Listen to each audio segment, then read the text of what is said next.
कक्षा 10 में हम त्रिभुज के बारे में अध्ययन कर रहे हैं।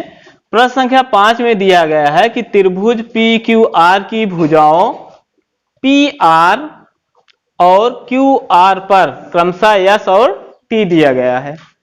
हमें दिखाना, ये भी दिया गया है कोण P बराबर कोण RTS, यानी कोण P बराबर है कोण RTS के। हमें ये दिखाना है कि RPQ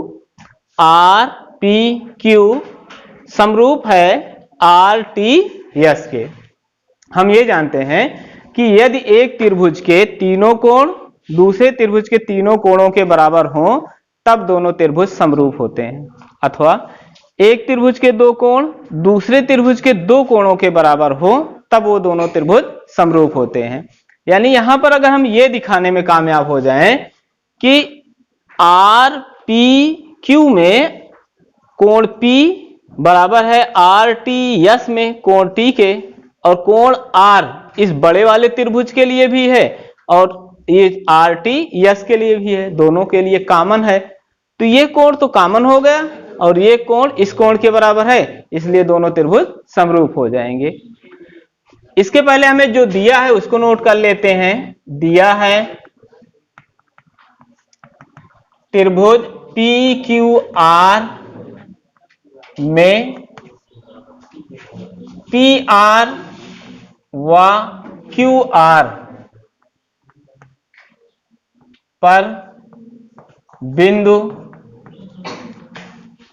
S व T है। नोट कर लीजिए इसको साथ साथ में, T है क्योंकि बहुत टफ तो क्वेश्चन है नहीं। तथा कोण P बराबर है कोण RTS के।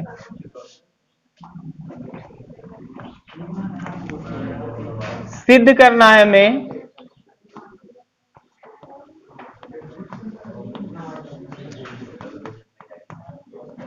हमें सिद्ध करना है त्रिभुज RPQ समरूप त्रिभुज RTS।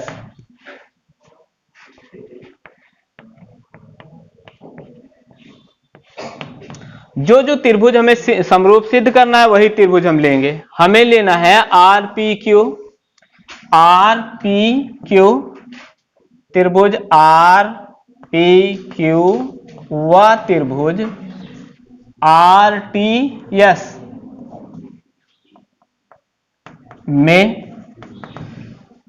RPQ बड़ा वाला त्रिभुज है, बड़े वाले त्रिभुज में कोण P, और RTS में ये दोनों कोण बराबर हैं। छोटे वाले त्रिभुज में कोण P बराबर कोण RTS।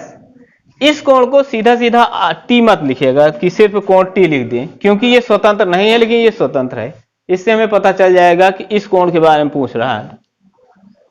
इस बड़े वाले त्रिभुज में RPQ में कोण R है और छोटे वाले त्रिभुज RTS में भी कोण R है, तो कोण R बराबर कोण R, ये हमें उभयनिष्ठ मिल गया।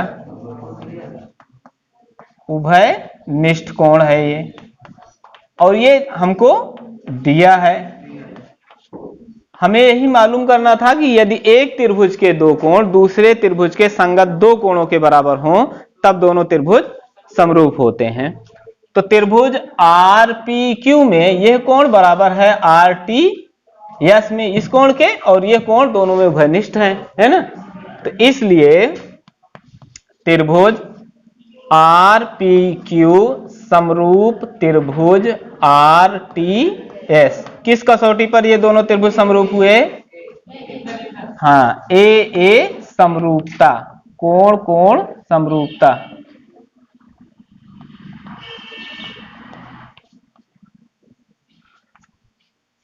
यही हमें सिद्ध करना था। तो अगले क्वेश्चन के लिए हम आते हैं, मिलते हैं एक इंट्रो के बाद।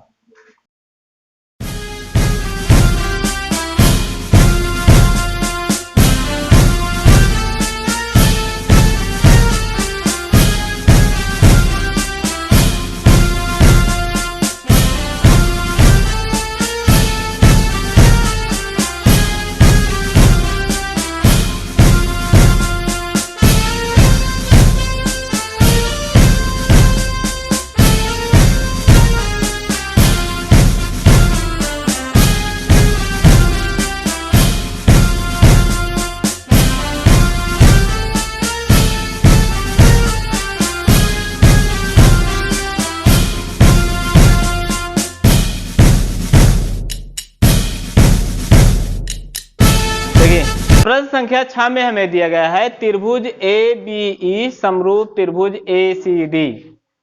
ए बी ई सर्वांग सम है ए सी डी के। ए सी डी के हमें ये दिखाना है कि त्रिभुज ए डी ई समरूप त्रिभुज ए बी सी, ये हमें दिखाना है। पहले जो चीजें दी हैं उसे हम नोट कर लें। दिया है त्रिभुज ए बी ई सर्वांग सम त्रिभुज ए सी डी सिद्ध करना है।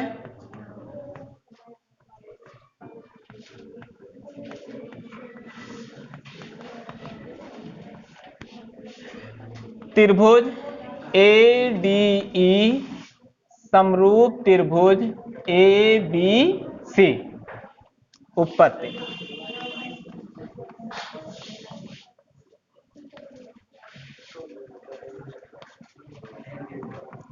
ध्यान से देखिए, इधर हमें दिया गया है ए बी ई, ये त्रिभुज दिया है। इस सर्वांग सम है ए सी डी के, ए सी डी के।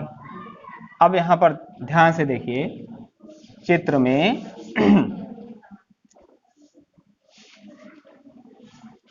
ए बी ई सर्वांग सम है ए सी डी के।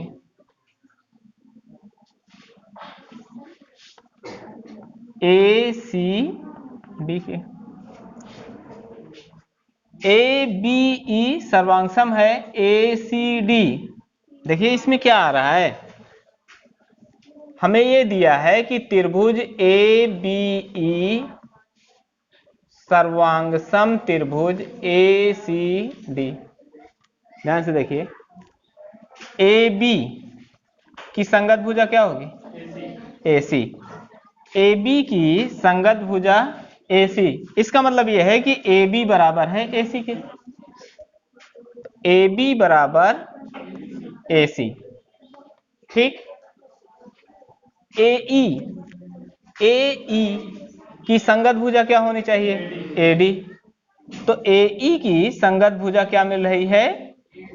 ए डी, ये है ना। तो हम क्या लिखेंगे? ए ई बराबर ए डी। ये कैसे? अगर एक त्रिभुज दूसरे त्रिभुज के सर्वांग सम हैं तो उनके सभी अंग समान होते हैं। तो ए बी ई में ए बी की संगत भुजा होगी त्रिभुज ए सी डी में ए सी के, ठीक है। ए बी की संगत भुजा क्या हो जाएगी? ए सी के। और दूसरा हमें ये निकालना है कि ए सी लेना है, तो यहाँ ए ई लेना है। ए ई की संगत भुजा क्या हो जाएगी? ए डी हो जाएगी, ये ठीक है। अब यहाँ पर देखिए, अगर दो त्रिभुज सर्वांग सम है तो उनके संगत भुजाएं बराबर होती हैं।